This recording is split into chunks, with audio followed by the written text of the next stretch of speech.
are listening to the Moody Girl podcast with me, Emily Fazer. Throughout this series, we're going to be opening the minds of experts and delving into the world of alternative healing methods. So, welcome to the Moody Girl podcast today, Josephine. How are you? I'm so good. I'm so excited that we're having this conversation. Yay! Me too. So I mean, a lot of your work, I'm super interested in. I feel like it's multifaceted. You've got loads of different kind of strings to it, which I think is going to promote a really interesting discussion for us and hopefully the listeners today. So I know on your account, when I first found it on Instagram, it seems like you've had to, navigate your life through quite a lot of different things. So you touch on autism, you talk about ADHD, PMDD. Can you tell us in the audience, how that was for you, like as a child, and when did you get diagnosis for all of these?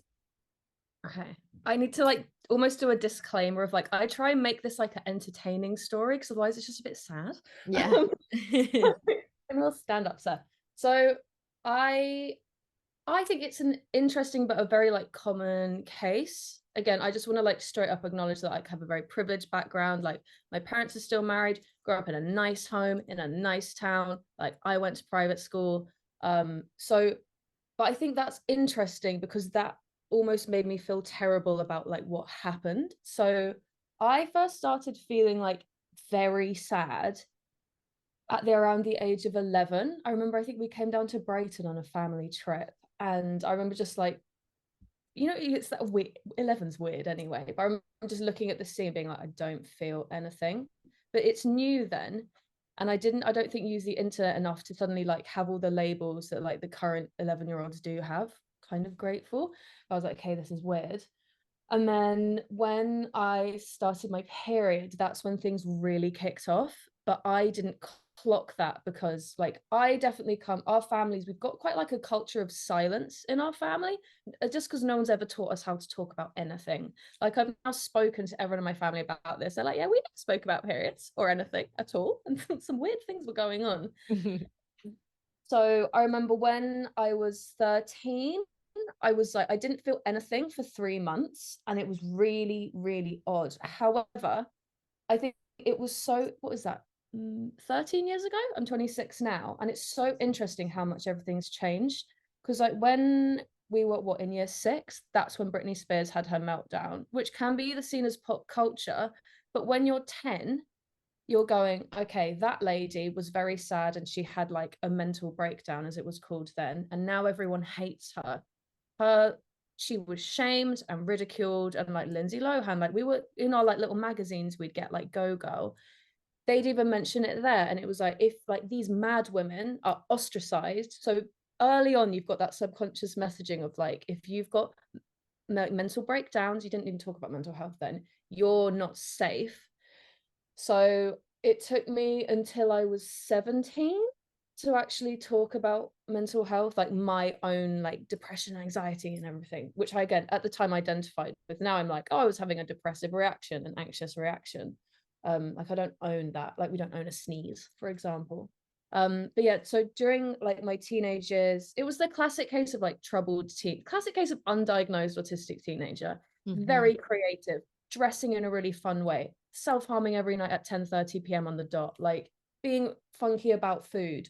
But also there was that codependent element as well of oh, I'm not going to talk about my mental health, but I'm going to try and save other people. I was the friend people would come to, which I liked. I still obviously do. I still like being that person, but obviously with no boundaries. And this is against autistic, so honest.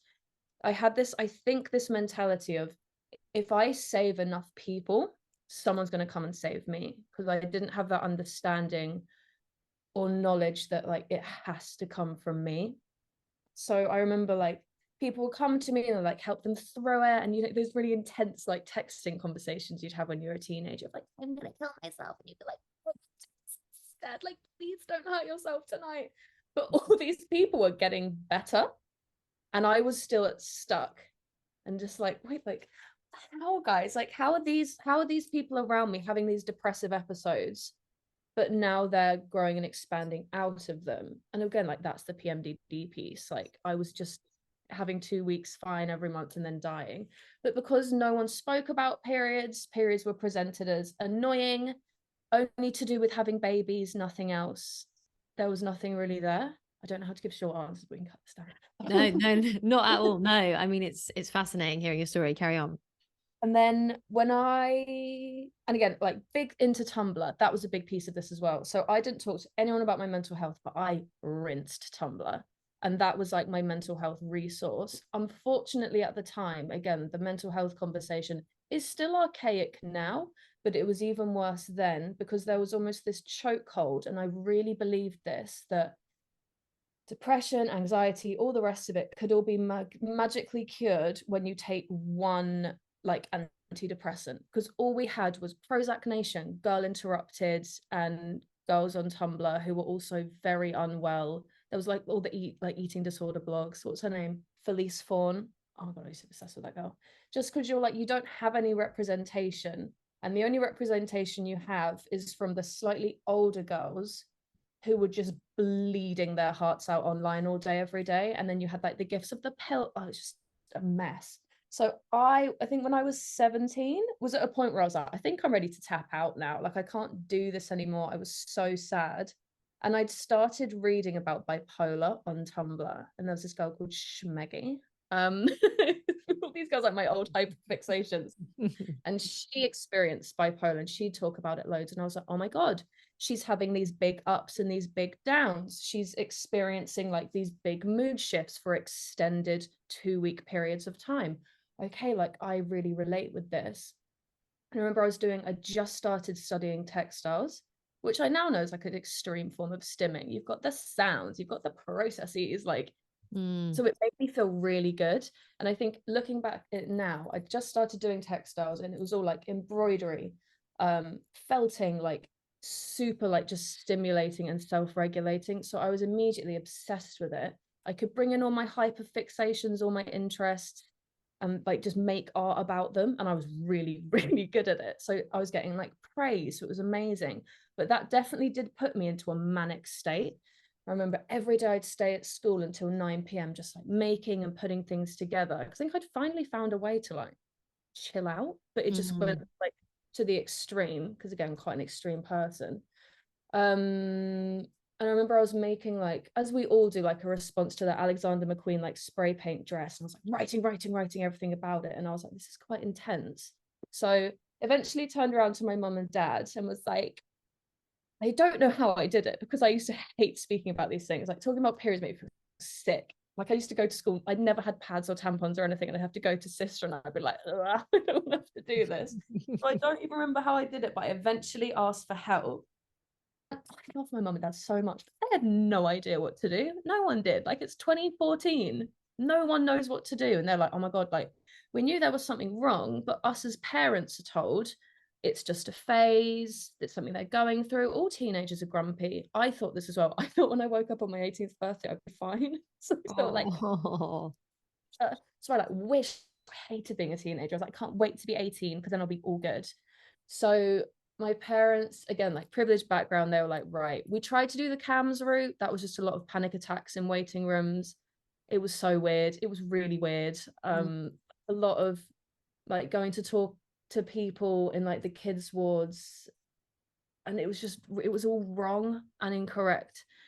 And then we were like, okay, then they were like, right, we can refer you to like go private. So we were like, okay, like, we'll go private, like it's going to be really good. So we're going to go to the Priory, like this is who everyone uses, like great, cool, let's go for it. And then so I was like convinced that I was bipolar. So we go in and then we sit down and we talk to this guy, and he's like, yeah, okay, like I've heard of your symptoms, like have you heard of bipolar disorder? I lied and was like, no, I don't know what that is. He was like, okay, so people with bipolar, like they never recover. I've had 3 clients who've killed themselves. Here's how they've killed themselves. They have bipolar. You have bipolar too. He's basically going, here's your death sentence. It was awful. It was a really God. No. Yeah. Like, yeah, this woman thought that she could run really fast. So she tried to run as fast as a train and got hit. What? So like a 16-year-old, Mm. like pink hair and just really malnourished and like quite sad. I'm just Yeah. like, what? And then he was like, right, so, and the first thing they did was like, so we're gonna put you on drugs. And obviously in my brain, I'm like, oh my God, yes, like well interrupted, Prozac Nation, like here we go, I'm gonna be fine tomorrow morning. And they were like, we're gonna give you something called lamotrigine. And then we're going to give you some other things as well. And then we'd go back and we'd see him every 2 weeks. And you're expecting to feel better. I Mm-hmm. was just feeling a lot worse. Like I lost my mind. I don't really remember much of this time either, but I remember every time we met this guy, I'd be like screaming in the car, like so upset. And then we'd get in there and I'd be like, they're not working. He's like, okay, we'll bump them up. We'll bump them up. So that when I was, 17 still, I was taking like the maximum legal dose of this drug called lamotrigine, which if you're on lamotrigine and it works for you, like brilliant. But I wasn't really told what black box means. Like it's very hard to come off of. What did And it make you feel like when you were on it? like a bug. What not do you, not normal. Like I still was having like the self-harm urges every day and my emotions were really erratic. And it also, those put on something called like quetiapine. I'd have to take naps at school. But mm, it's just a mess. Like I was self-harming at lunchtime. I didn't have any friends because I cut everyone out. wow. It was just a shit show. And then towards the end of, and again, like with the textiles thing, you can tell this is still like a bit like, I say dear in my heart, but I really cared about this textiles thing. I was really good at it. And they're like, yeah, like you can go to like really good art schools. Like this is going to be so good. This is at the beginning before I got drugged. Like Mm. that's what it is. Yeah. Um, Not pill shaming, but for me, it was a very negative experience because it was a misdiagnosis. I do need to caveat that when I was being like assessed by that psychiatrist, not once did they mention menstrual cycles. Not once did they go, oh, you're a kooky teen. Maybe Mm, it's ADHD, maybe it's autism. I remember I said to a teacher, I was like, I think I might experience ADHD. That, oh, you're not ADHD. No, mm, said the girl in our year that was really ADHD, she's ADHD, you're not. So it's, mm. when you feel like I was onto it. We just had to Yeah, 100%. I always say that as well. Like growing up, I'm a bit older than you. I'm 33. But I mean, I didn't know one girl that had ADHD. Like in primary school, it was always the boys. High school, always the boys. And it's only now, even in my early 30s, where I've got friends who are like, I think I might have ADHD. And I'm like, oh my God, me too. But then it's also weird because it's like, it brings this, for me anyway, it brings this anxiety where you're like, am I jumping on a bandwagon? But like, it's something that has been, you know, plaguing my life. And I'm beating myself up for situations where I don't have enough concentration, or I find, the kind of normal mundane tasks of every day really, really hard. Um, so yeah, so I mean, you went through all of, that misdiagnosis, and then what brought you to actually finding out that you had PMDD? So we jump cut, go to a psych ward, try to go for medication, doesn't work. I was just stuck on this lamotrigine stuff. And Yeah. eventually detox myself off. It took 6.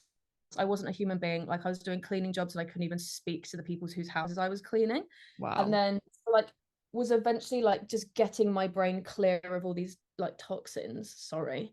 Hmm. Um, and then what was it? It was lockdown, and then I was in a relationship. God bless that relationship, not the best one. Again, classic autistic girls. We believe the wrong people, like we love the wrong men. Hmm. Um, but what was really interesting was like half of the month I could tolerate it. Like I could tolerate the scenario, like could tolerate what was going on between us, like it was fine. And then the other half, losing my shit. I get so angry, so rageful, this like demon rage where I was like, and this is in my luteal phase, the phase of our cycle where the truth serum comes out, which Absolutely. I thought Absolutely.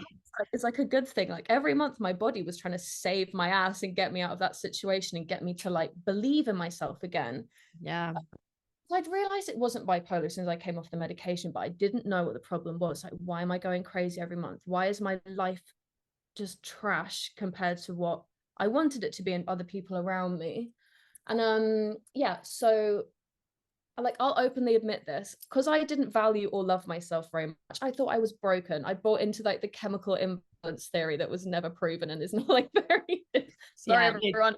Yeah. So this, I'm like, my brain's broken. Like I wish I could just have another brain. Like I used to, and then yeah, so like the man that I was with, this guy, he was like, just why is this happening? So I started looking into it straight out. I just wanted to be a better girlfriend. Like I was so indoctrinated into this situation that I was like, I just need to be a better girlfriend for him. Like he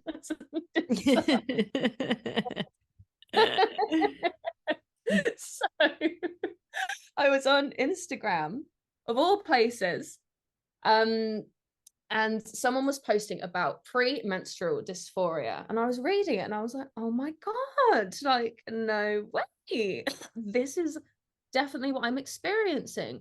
And at the time it had only, I think it got put into the DSM, which is like its own conversation, in 2014. And do you know what, I learned this so recently. The company that makes Prozac, they were like they were down on, you can tell I get excited, they were down on Prozac sales. So they're like, what are we going to do? Let's acknowledge that some women experience severe dysphoria around their periods.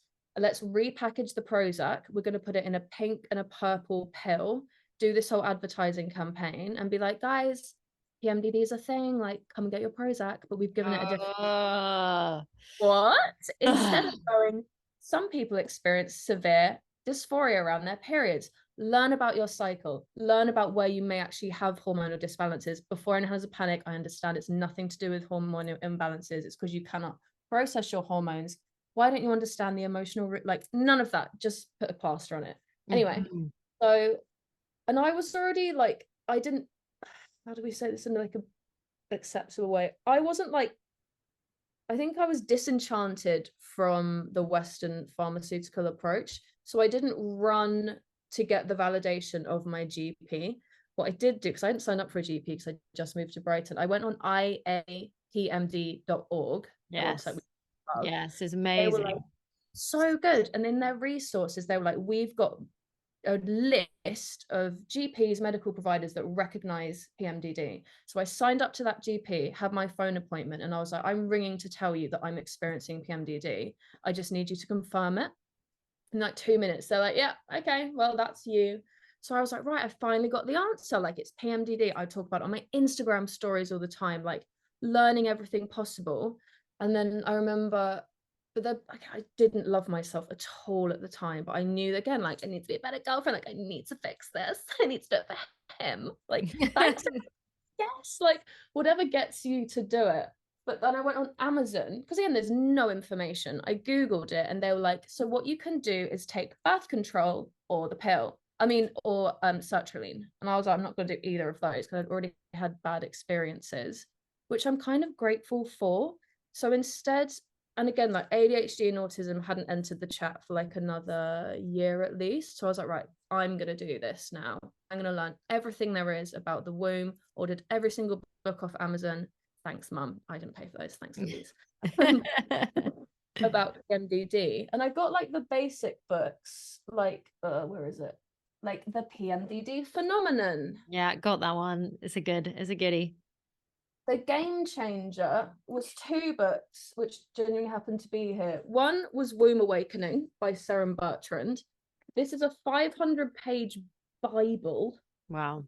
Explaining everything there is about periods and like the cycle and like what our womb actually means, from like stuff about actual babies to like, yep, like your womb is your creative base. That's where your intuition is. Everyone talks about gut feelings. It's a womb like sensation, a womb feeling. But it's brilliant. At the beginning of like, so good. At the beginning of the book, they're like, just flip it and you're going to open it on what you need to read. So I flipped it and opened it, and they were like, it was this thing about the trickster, which is all about like essentially people, men in your life that like present one way, but actually they're here to like teach you lessons, but also like they need to go. So this book like saved my life, but then also really helped me to actually understand what this whole womb situation was. And I think it opened me up to it not just being like the fact that my body doesn't tolerate progesterone or alloprogesterone very well.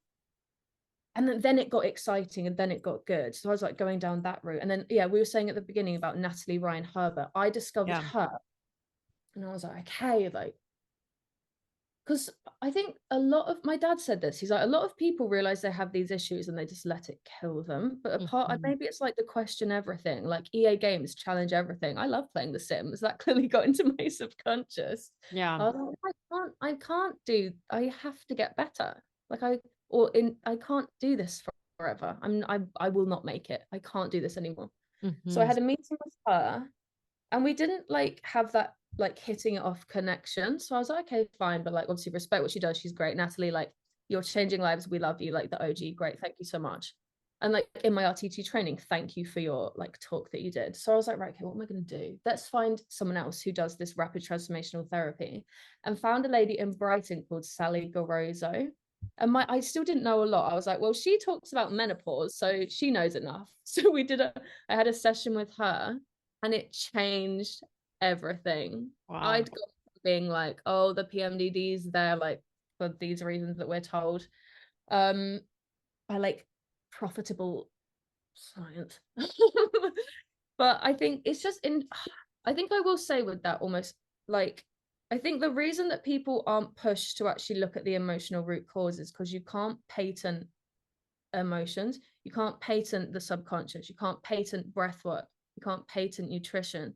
The only thing that you can patent and profit off is like petrochemicals. Mhm. And this is a thing like, oh, like I hate these people. It's more, I really truly feel like we deserve, as people with wombs, to know all of the options available to us.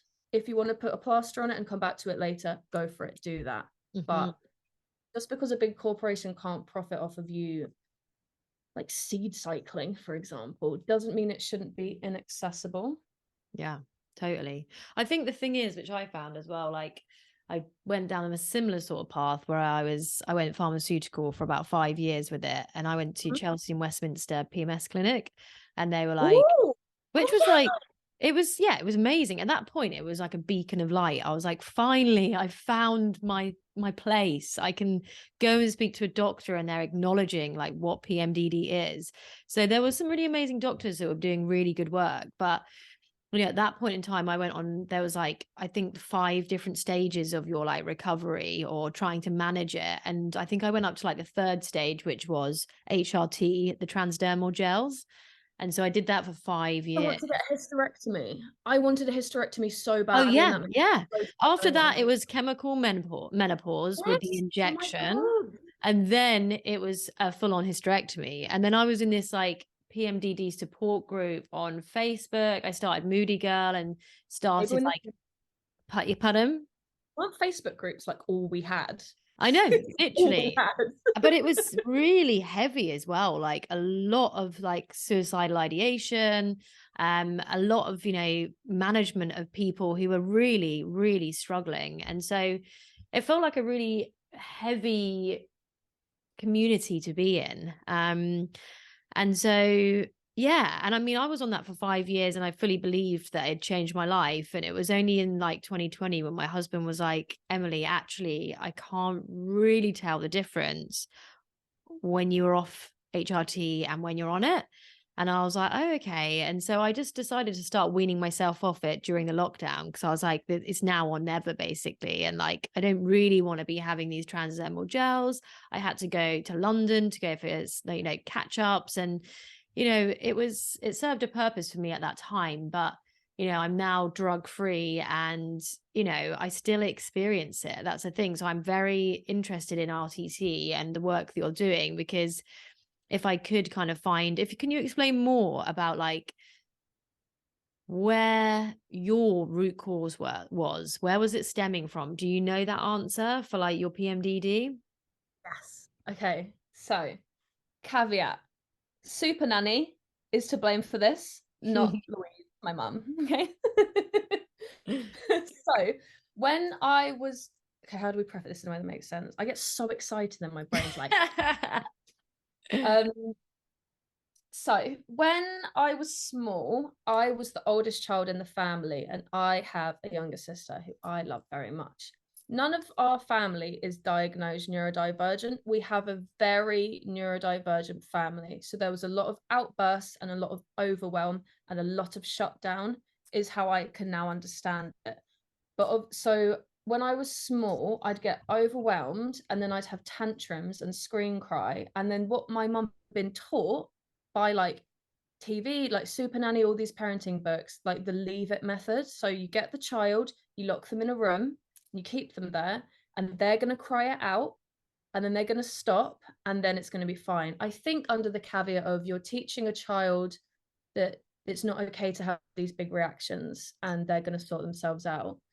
Oh, so I can still see that bloody carpet. I'd get really upset. And obviously in those moments, all you want is your parent to just be like, look, something's clearly gone a bit wrong.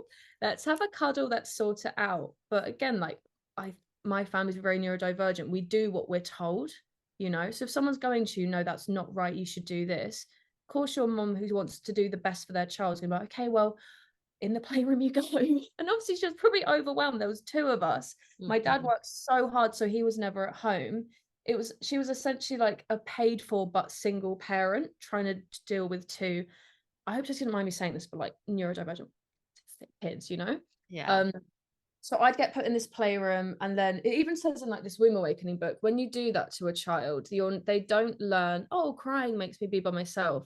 They feel disconnected from the family unit and they just emotionally divorce from themselves. So then when we went into the RTT session, and oh, Sally was brilliant. I come in and I'm like, I'm being abused, I'm self-harming, I smoke weed, like all this, the PMDD is also there, like, please help me. And she just navigates it like a don. And so we went in, and like the first scene, she was like, so you get put into hypnosis, then you get taken and you do like deepeners, and you're like putting your arms and there's magnets and like you're feeling it. And at first you're like, what the hell? But it just feels so nice. So in hypnosis is a state where you're super relaxed, super focused. The hypnotherapist's job is to control the context of your focus. So she then took me back, and you go back to 3 scenes, all to do with where your issue came from. Wow. And one of the scenes was, she's like, right, where are you? Inside or outside? I'm inside. Is it daytime or nighttime? Oh, it's daytime. Who are you with? No one. I'm alone. Okay, tell me what it is that you're seeing, feeling, hearing, and experiencing. So from the hypnotherapist's view, you're mining for feelings. Where they are doesn't actually matter. But obviously for me, it's like, oh, okay. And you're in this memory. You're not like re-experiencing it, but like you're in it.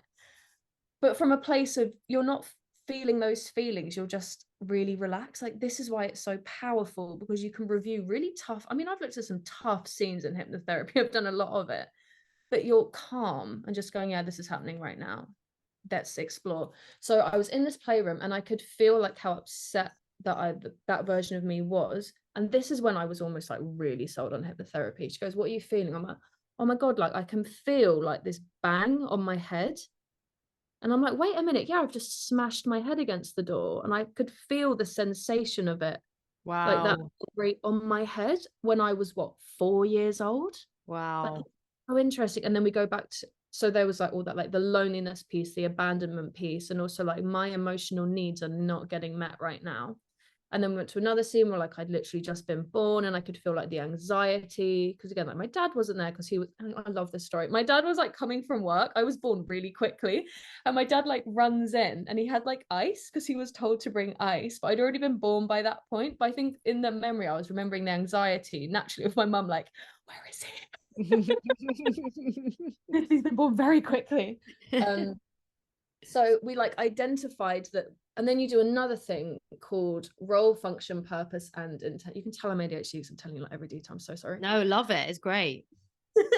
You do something called role, function, purpose, and intention. So it's like, right now, turn your eyes inwards, and you're going to find the part of you that came up with the PMDD. Become that PMDD right now and go. And then you go, I'm the part of Josephine that came up with the PMDD. And the reason that I did that was because I wanted to get her emotional needs met. Right. So, and the reason I had to do this was because they weren't being met. So for me, the PM, because I was like, I'd go from like so passive, like my natural reaction with emotions is to internalize and keep it in. Like, I'll starve myself out, I'll take it out on myself. I'm not going to be like, she really upset me, or I feel a bit sad. That's changed now. But so the PMDD was trying to like shake me out of that and be like, no, like, get these emotions out. You know what? I'm going to force them out of you. I'm going to make you unable to process progesterone and alloprogesterone. I'm going to make it so that your body is such a toxic place around the time of your period, which, because we all say, oh, power of the mind, your body's so intelligent, but then we kind of like don't take it further than that. The power of so the true. mind, guys. The subconscious mind is running 95% of us. It's trying to take us from pain to pleasure, but it's very literal. I feel it's a bit autistic. It takes things very literally. So it's going, right, okay, so she wants to get emotional needs met. Well, I know that I can do this, and then they'll get met. And as soon as you have that realization and you're like, oh my God, then you're asked, right, do you want to put this down? Do you want to release the PMDD? Can you meet that need instead of your body having to create a set of symptoms and issues and what we like in the Western world see as disorders?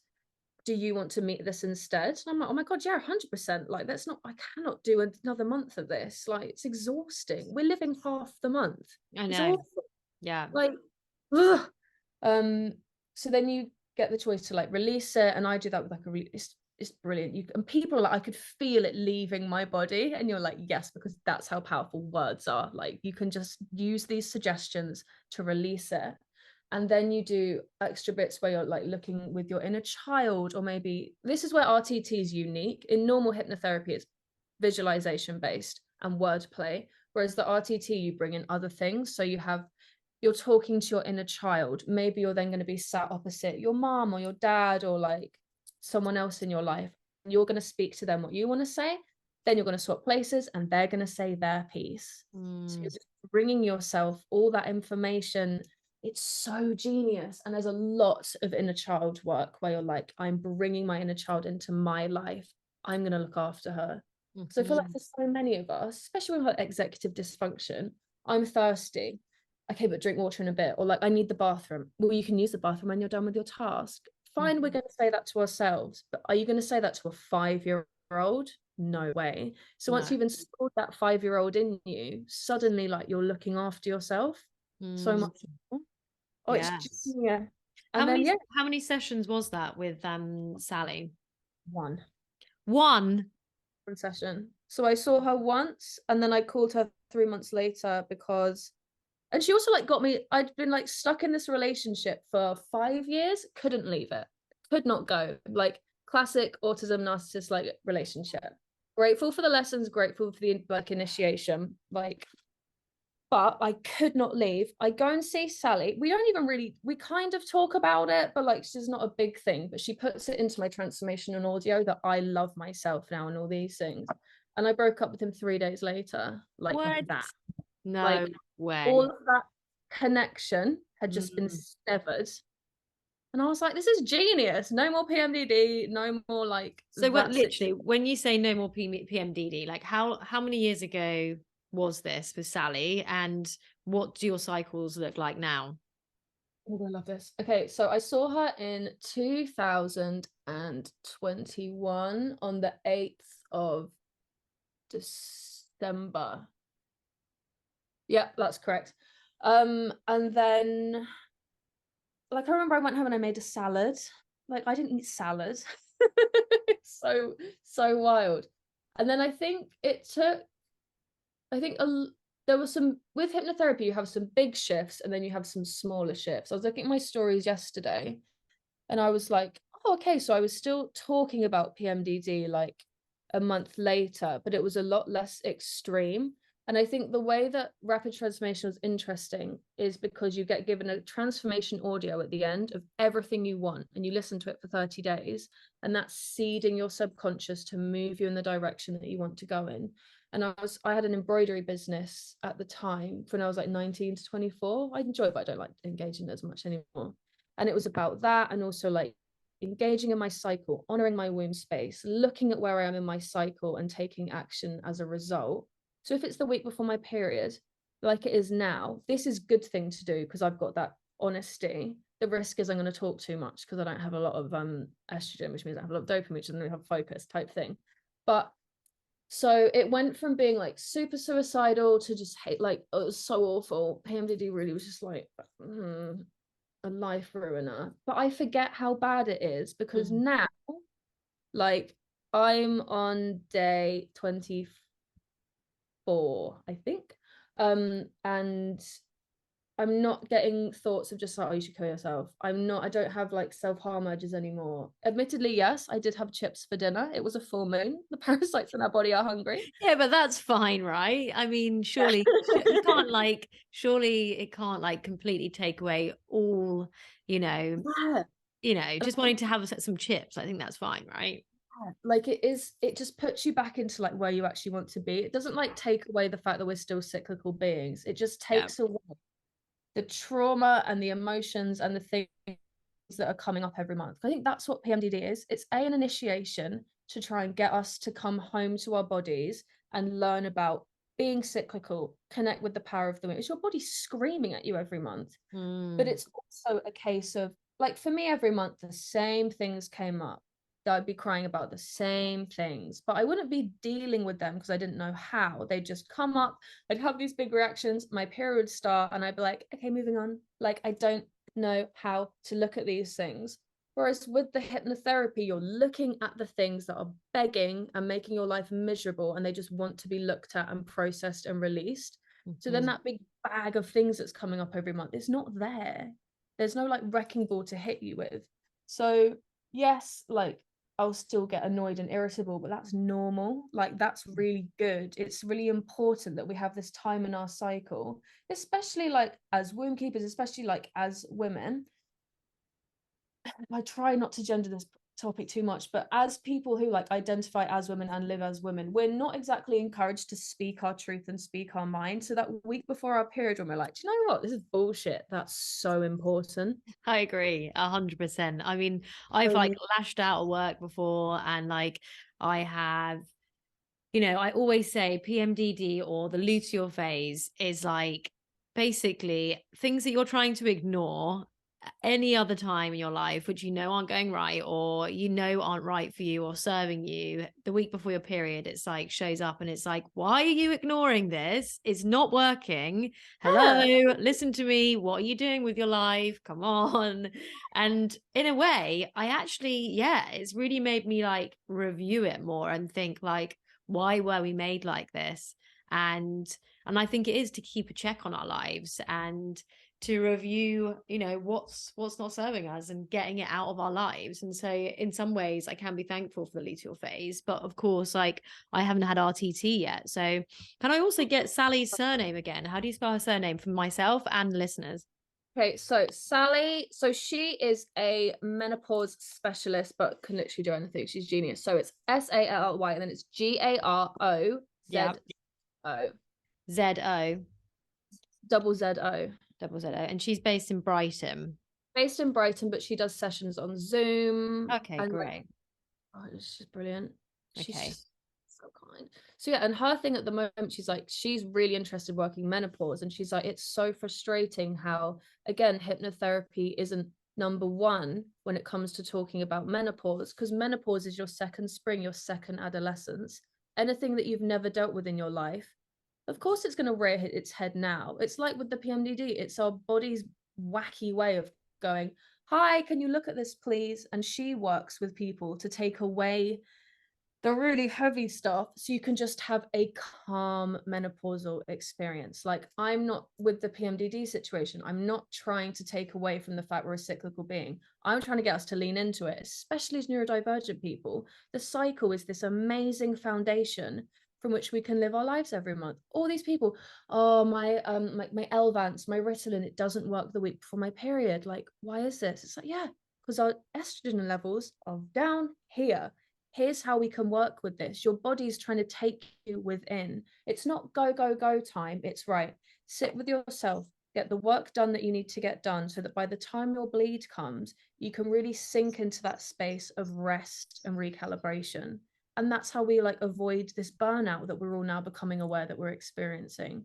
When we rest during our bleed and when we rest during our period, we are investing in that other half of our cycle.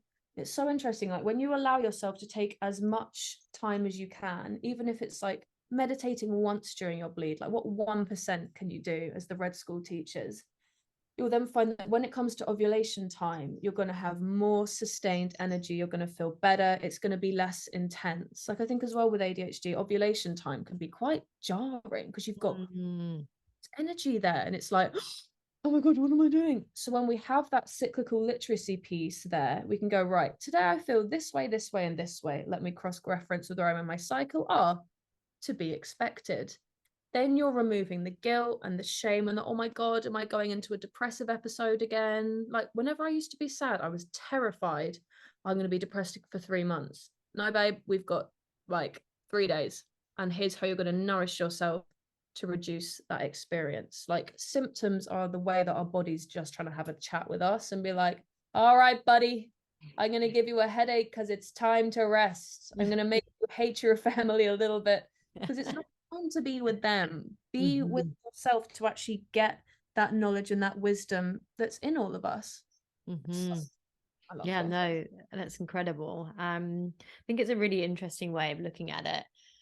And so whilst we're here, I wanted to also touch on, I'm reading more about ADHD and about the links. So people with, say, ADHD or who are on the autistic spectrum are more likely to experience PMDD as women, or anyone identifying as women. What are your thoughts on that? Like, do you think that because you're a neurodivergent person, you're going to feel things more strongly? Because that's kind of where I'm at in terms of, I have, autism in the family. I have siblings that are on the spectrum. Like your family, we have a lot of outbursts in my family. We have a lot of shutdowns. We have a lot of burnout. We have a lot of people getting really down, and also like really big characters as well. So if you're at a dinner table with my family, like you'll know it.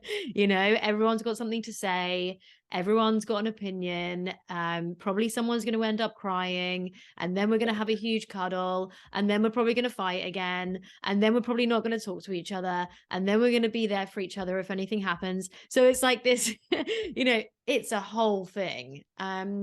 And I know my sister, she goes through, her own kind of mood fluctuations. She's younger than me, more like your age.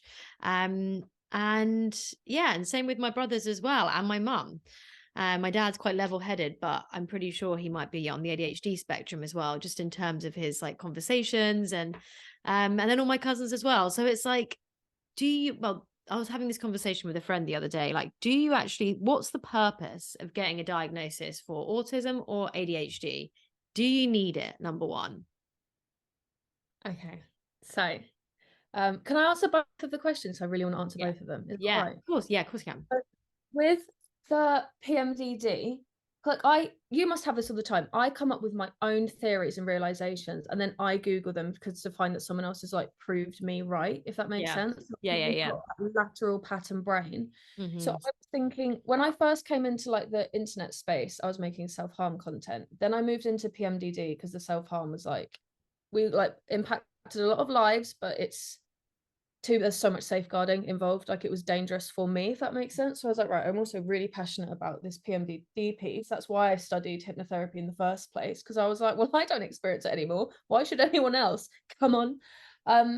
And I feel like, yes, we're so sensitive to everything, why would we not be more sensitive to our hormones? And I also think that PMDD is very much like a trauma response. You're having that extreme fight or flight reaction every month. Something's gone on there. And people like often say like being neurodivergent is a traumatic experience. And like, no, you're not in like Ghazi or whatever. But like, I think we've moved past that understanding of trauma. It can be small stuff like just feeling really it's all big, and it's all important. Like our brain doesn't know the difference, it picks up on things, and it makes sense that they've done studies and it's between 14 and 92% of people with ADHD experience premenstrual dysphoria. The reason that the two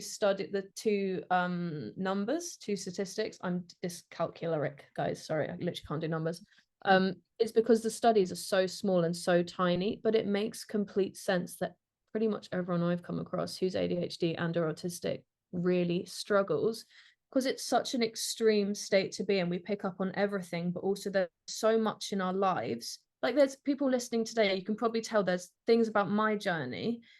I think the bit is especially the early diagnostic thing that I'm not 100% chill with. I can't laugh about that. The relationship, fine, like like we can process that. I understand that.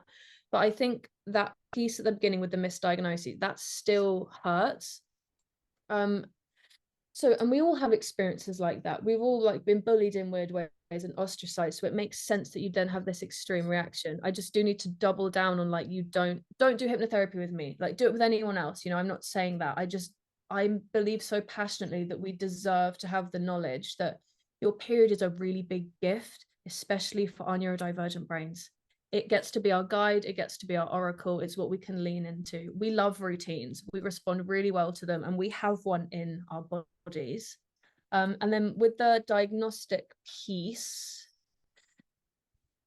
I've been thinking a lot about this recently. There was this really interesting talk by Dr. James Davies, who went and interviewed the people that created the Diagnostics and Statistics Manual, which I recommend we all go and listen to. It's very insightful and kind of gross, like with the PMDD, why they said that was a thing. But I think for me, I find it very comforting to go, okay, I have too much focus. This morning I was drying my hair 2 minutes before this started, not because I don't care about Emily or Emily's time, but because I don't have a sense of time. Like, it's beneficial as humans, we like to put things into boxes. So that's a benefit. I think when my mum listened to a podcast and was like, this one's talking about ADHD, no offense, but do you want to go check that out? So then I checked that out. They're like, yeah, it's ADHD. And I was like, just a quick one on that. How was that process? Where did you go to do that? Okay, so I saw Dr. Bauskill. So I got, again, like went private, NHS waitlist along, and I have the literal luxury of being able to be like, Dad, please, can you sort this out for me? And he's like, I mean, I need my child's life to work. Like, bloody hell, of course. Like, shout out, thank you so much. So I went and saw this guy called Dr. Bauskill, and then you do an initial interview, and this is what I recommend everyone does. It's expensive, and these people, they're not learning about me, Josephine, the human being. They are going against tick lists. So what I did was I wrote down a timeline of my mental health, age, what I was experiencing, symptoms, which I knew that they are tick listing on the thing. So I went in with my list. He was like, this is going to save us some time. We don't need to meander through. I can just read the timeline. Right, yeah, it does look like it could be ADHD. Then you have to fill out 2 quizzes, essentially, which was so boring and long. And then they were like, yeah, cool, that's that. So I think in terms of benefits, it helped me to know. But like with the autism, I don't know, it suddenly got all these autistic TikTok videos up. And I was like, oh, because initially I was like, oh my God, I think my mom, my sister are autistic. And I was the person that would be like, I have so many autistic friends. Like, I just really understand them. Like I just get autistic people. I wonder why Josephine Connectly. So then again, it was like I just messaged him and I was like, can you screen me for that as well? And then I was at the guy I was dating's house at the time, and he interviewed the psychiatrist, not the ex-boyfriend. He interviewed me and my mum. And that was interesting because it lent into how much we mask. Because he'd be like, right, Louise, what do you think that Josephine did in terms of this? And she'd be like, oh, well, I think she was doing one thing, which was accurate. That's what I was showing. And they get, right, Josephine, what about you? And I'd be like, mate, I feel things really deeply. Like, I know I don't move my eyebrows when I talk, but I am feeling the depths of emotion on like a constant basis. But you wouldn't notice because I either do big responses or like, oh my God, that's so sad. But internally, I'm like, that's so sad, and I'm going to think about it for probably the next 2 years because I process things really deeply. Yeah. Okay. So would you say that it is beneficial then to go? Because another point which I was discussing with a friend is, what if you are convinced that you've got ADHD or you're on the spectrum of autism, and that has started to explain things in your head, and then you go and get tested and you're not? And then afterwards you're like, fuck, I'm just shit.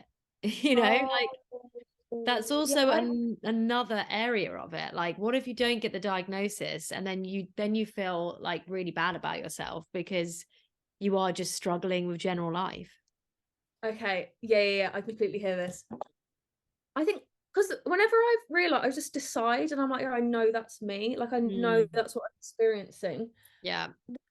I think with diagnoses, what I don't agree with is you get diagnosed and they're like, right, do you want your cognitive behavioral therapy, which is only someone said to me, the only reason that CBT is so widespread is because they have so many metrics. That's the only reason it's the most like prescribed form of therapy, even though loads of people have like debunked it. Again, if you've had a positive experience, good for you.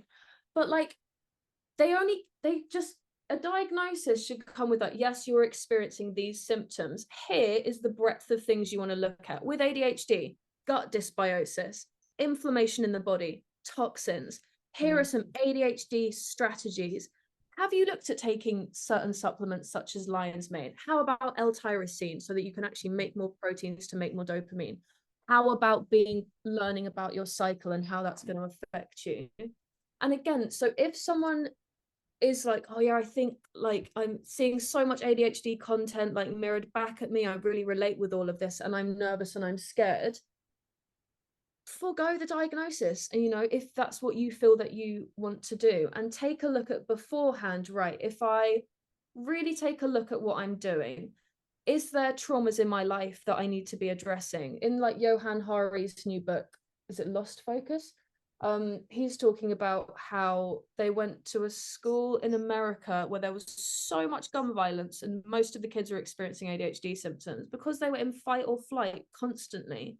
Giving like these 8-year-old boys Ritalin didn't do anything. When they gave them hypnotherapy, like different forms of like subconscious accessing therapy, the ADHD disappeared and went because the body's like, okay, I don't need to have that response anymore. Like, I'm really interested at the moment in like traditional Chinese medicine, subconscious reprogramming, like functional medicine. Where are these emotions stuck in my body?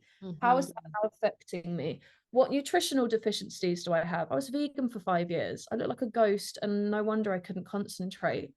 When I cut out those harmful, for me personally, harmful foods, my focus was like, and I did an experiment recently where I had stimulant medication left over from when I was first prescribed them. So I went on it and then came off because I was like, I'm going too quickly. And then I tried it again for my isn't it weird how your body remembers? My heart's just on a palpitation because of my Wow. palpitations.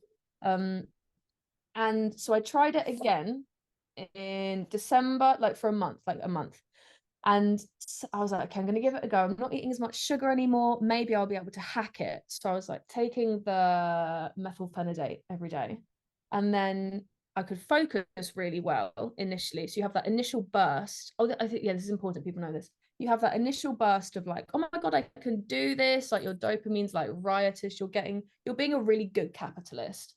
And then by the end of the day, it's wearing off. And I was like, I don't feel like a human being. Right. Can't wait till tomorrow morning to re-up.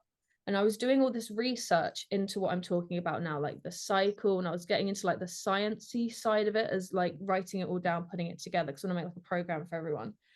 And then, but as I'm finally able to read all these scientific texts, I start reading about cortisol and how that affects our cycle, and cortisol and how it affects our hormones. And then like obviously like you're in the matrix, like you're typing so quickly. And then I'm googling like methylphenidate, ADHD medication, and cortisol. And they're like, there's been scientific studies that this medication is going to increase the cortisol levels. Like we did saliva tests.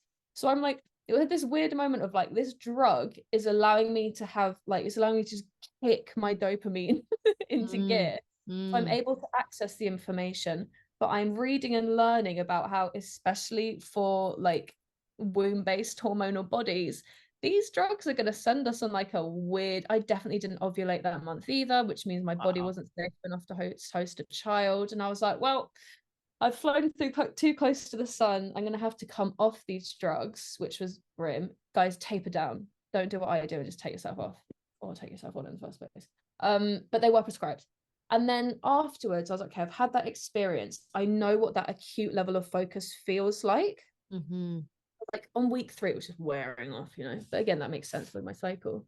And then I've been like, right, how can I now I know what that like alleged standard is of like extreme focus, how can I now mimic that? So there's something called non-sleep deep rest, which Andrew Huberman, we know and love, everyone's father, has he's like popularized. That boosts your dopamine immensely. I've also been looking at the supplementation route, also looking at reducing inflammation in my body, and that's making such a difference as well. Like if you take lion's mane, I feel like I'm on the stimulant medication. Yeah, I literally have lion's mane every day, and I swear to God, my memory is like so bad. And I'll be in like meetings, and I was like taking lion's mane for maybe like 3 months, and we'd just done this big kind of site visit, and at the end, I just gave like a 5-minute debrief of everything we'd spoken about and recalled every single thing that they'd said.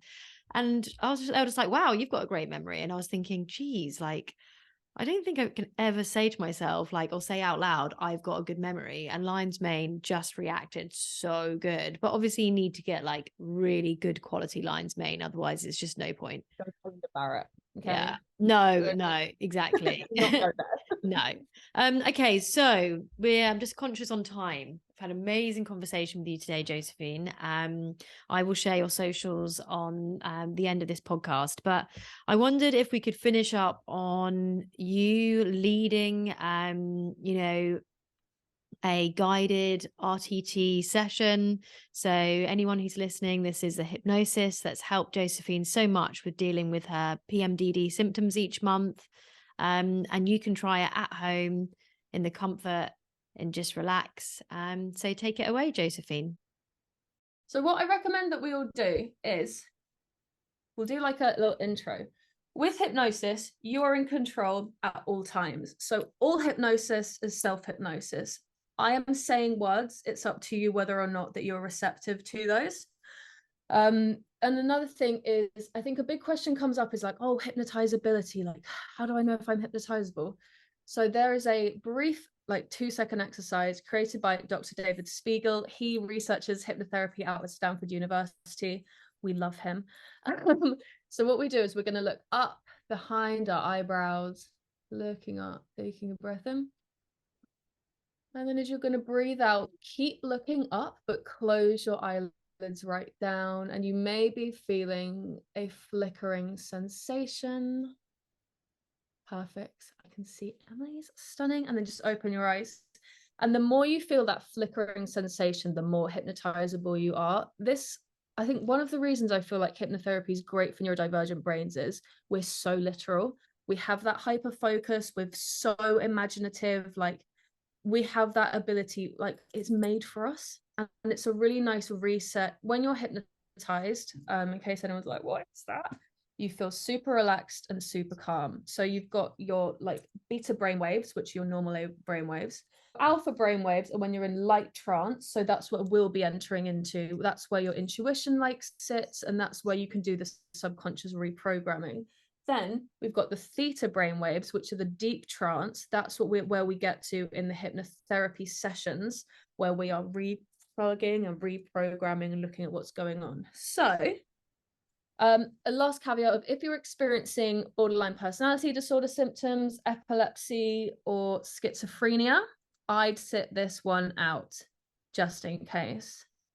Listen along, but like don't do any of the eye movements, etc. Okay, cool. So what we're gonna do is we're gonna take a deep breath in and just allow yourself to like shake your arms, shake your hips, whatever feels good to you. And the reason we're doing this is because emotions are energy in motion, and it's important to just diffuse anything that wants to be like acknowledged in the scene. Just give yourself a little shake, and then just bring it down and allowing yourself to take a deep breath in and release and letting go. And something I like to do is take 2 breaths in through the nose, filling your body with air, and breathe out of a straw.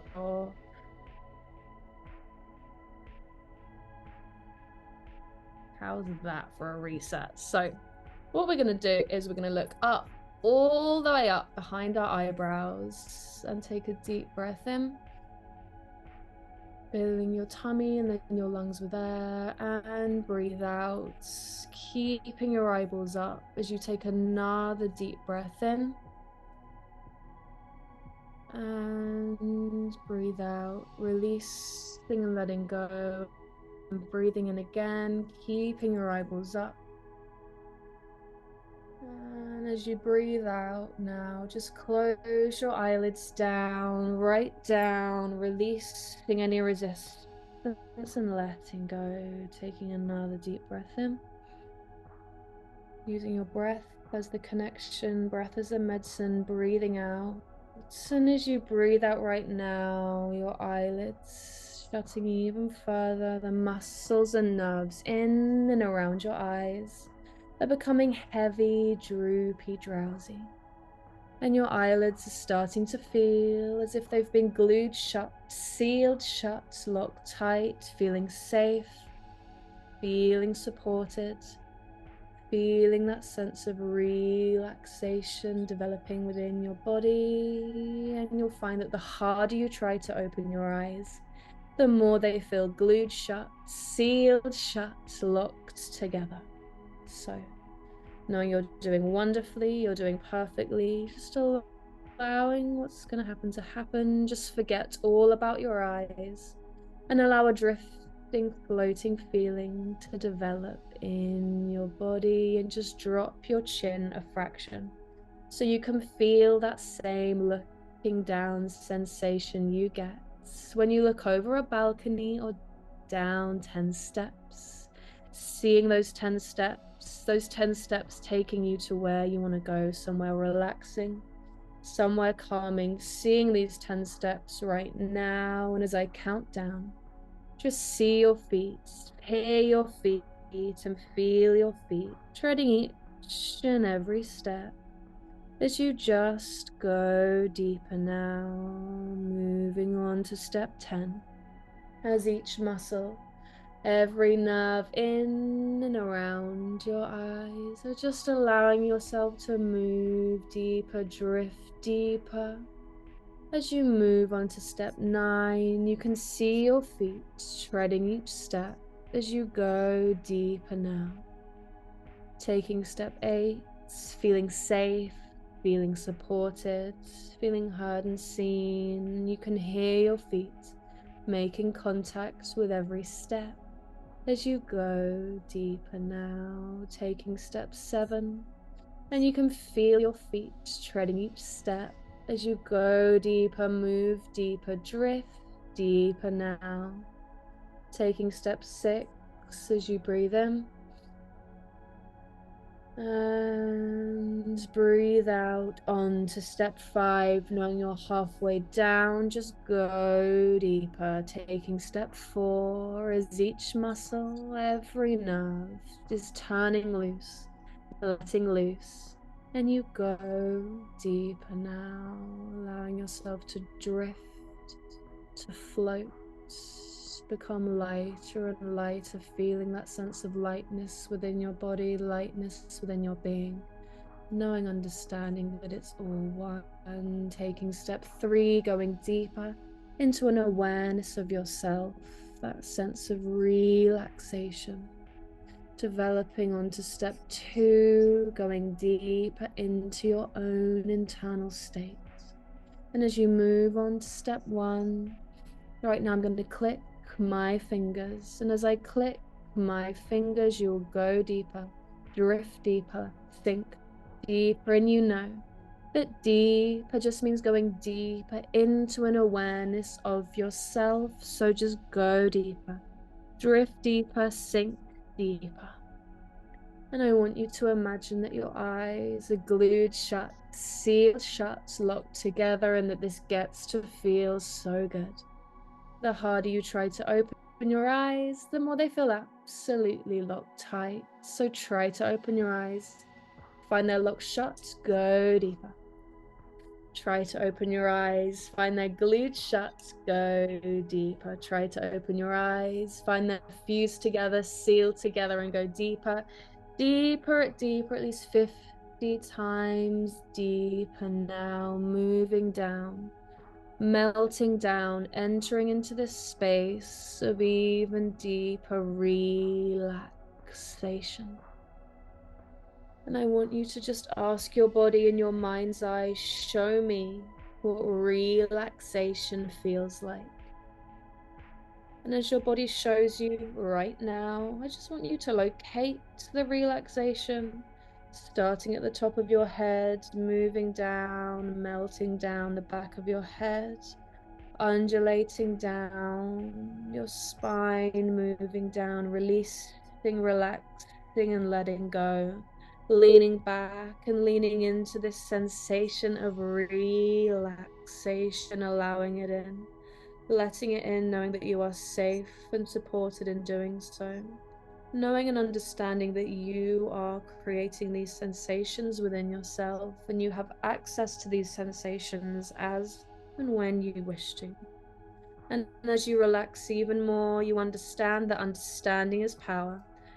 And understanding in hypnosis is the most liberating, the most freeing, and the most extraordinary power. And you understand that you have this power, this agency, and this insight into yourself, into your body, into your being, into your lifetime. And as you move down now, we're just going to take you into a really interesting, fascinating part of your body. And I just want you to begin to just allow yourself to put a hand just below your belly button. Placing a hand below your belly button, should that feel comfortable.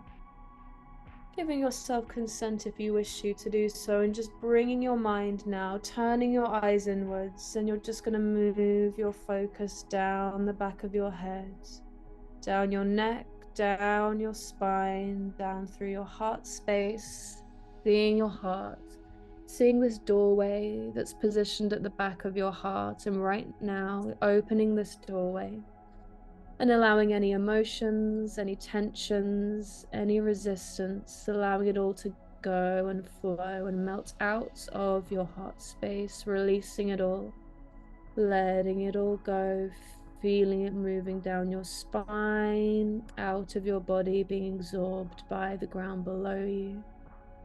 Allowing it all to leave, to absolutely leave your body right now as you close your door space and your heart, moving your focus down your spine. And as you move through each and every vertebrae, relax deeper, move deeper, feeling more and more of a sense of connection to your body, to your being. And I want you right now to bring your focus to your womb space, which is positioned roughly where your hand is. Just allowing yourself to nestle into this space, feeling into that black, velvety darkness, feeling that sense of connection to your body, connection to your being, connection to your womb space. And you know and you understand that right now, as I'm speaking to you, this is feeling like one great, one brilliant, one fascinating moment of remembrance. You know and you understand how powerful this portal within your body is, how powerful this part of your body is. And it feels so good to bring your focus to this space. And right now you are regenerating, reactivating, allowing yourself to really connect in with your womb space, knowing that it is yours to explore.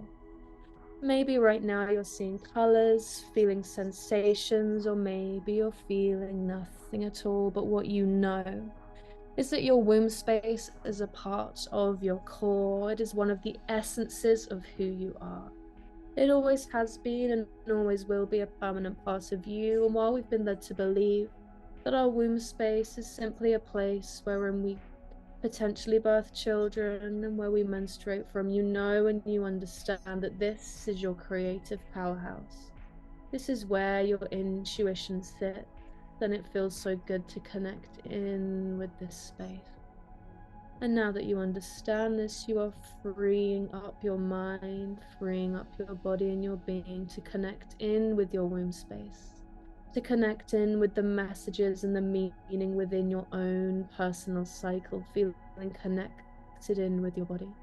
And knowing that while we were led to believe that menstruating is simply annoying or in the way or very painful, you know and you understand as you now remember that these are all symptoms and they're a way that our body is trying to communicate with us. Right now, we are coding in, we're allowing you to know and understand that your periods are allowed to be painless. You can do the work to relieve this pain, to relieve this pressure, this mental anguish, and move your periods towards being an amazing way to connect in with yourself, to tune in with this fantastic cycle that grows and flows and undulates with us for so many brilliant years of our lives. And you feel so powerful and so empowered in knowing this. Then right now, I want you to bring to mind any emotions that are stored within your womb space. On the count of 5, 4, 3, this emotion is becoming clearer. 2, knowing the emotion is clear within your mind's eye now. On the count of 1, identify this emotion. What does it look like? What do its edges look like? What color is it? Seeing and really connecting in with this emotion that's currently presented in your womb space. And right now, identifying what it is that emotion is trying to do for you. What is this energy and motion trying to cause, trying to create? What does it want you to know? Tuning in with this sensation, allowing that silence, if there is any, to be just as powerful as a clear, concise message, knowing that sometimes your body is wanting you to tune into the silence, to go within, to allow that space of rest. How is your body asking you to rest more? To nourish yourself more? Like, you know that self-care is pretty much not to do with face masks. It can be more to do with tuning in with your cyclical being, tuning in with this cyclical knowledge, tuning in to where you are in your cycle, and allowing yourself to create your reality based on where you are, nourishing each and every phase of your cycle, every spring, every summer, every autumn and winter, knowing that when that luteal phase does come in with its fire, with its anguish and with its wrath, you allow yourself to honor it and express it, taking these emotions out of your body and into creations, into hitting your pillow, into poetry, into sounds, into movement. You're allowing this luteal phase to become your creative powerhouse. You know that your body is wanting you to move, to express, and it may be irritating the hell out of you to try and get you there. And you're allowed to move it into this place of feeling so connected with your truth, so connected with what your body wants to express, so connected with what you want to express. That the more you connect in with your womb space, the more you notice a healing, liberating, freeing transformation happening inside of you and all around you. You're allowed to be friends with your womb space. You're allowed to connect and enjoy being in tune with this space. And this is how we win. You know that learning about how to be cyclical in a way that works for you is where real changes can happen. You are allowed big shifts. Your life is allowed to change. You're allowed to be the catalyst who creates these changes. And right here and right now, you're choosing to do this easily and effortlessly. Just taking a breath in, feeling connected and feeling safe.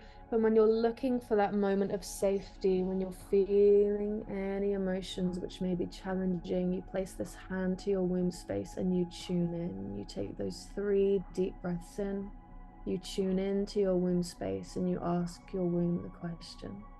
Practicing right now, just bringing a question to your mind, as simple as what do we want to have for lunch, or what do I need to do or know? Asking that question as you breathe in. And as you breathe out, the answer is there. Going over and around this response, allowing the silence to be just as powerful a response, in case that is what you're experiencing. Knowing that this is a journey, this is a relationship, and this is one that you can nourish, tend to, and care for each and every day, and it just gets better. It just gets richer. It just gets deeper. This womb connection is where we win, is where we get to feel so good, so connected. And the more we connect in with our own cycles, we can connect in with the cycles that really rock through our whole world, the cycles of nature, political cycles, social cycles. It's all mimicking what is originating within our womb space. We are the originals. It's all trying to mimic us, and you have access to this each and every day. Okay, taking that breath in, locking in that sense of connection, knowing that this is yours to return to as and when, really honoring yourself, taking yourself on this journey, this moment of remembrance, of reconnection. And you're going to allow yourself to know that you can return to this recording as and when you wish. Thanking Emily for being such a beautiful guide. And you're just going to bring your focus towards the backs of your eyes right now. Bring your focus to the backs of your eyes. And you're just going to start to return on the count of 5, breathing in and breathing out. And on the count of 4, you are slowly, calm, easily returning. On the count of 3, you're feeling calm and at peace. On the count of 2, feeling so rested, connected, initiated into the womb connection community that really spans our whole world of all of the beautiful womb keepers. And on the count of 1, feeling fully aware, feeling wide awake, feeling good about this session, just bring your awareness back and open your eyes. And it's a good note to not make yourself rush. You can just begin to move your head from side to side, bringing back that connection, and also tapping both sides of your arms, giving yourself a little butterfly hug, linking up the bilateral sides of our brains, feeling connected. And congratulations! Celebrating us all for doing this. Thank you so much. Thank you so much. That was fantastic. I absolutely enjoyed it. And I hope if you're listening at home, you found that as relaxing as I did. And yeah, when I release this episode, if that brought up anything that you'd like to share, please share with Josephine and I on socials. We'd love to hear. Thank you so much for your time today. I feel like we covered a lot of ground, and yeah, it's a really refreshing conversation to hear you speak so honestly about turning utter turmoil into something that, you know, you're now doing for your job, which is amazing. So congratulations to you, and thank you for taking the time to chat with us today. So much. Bye.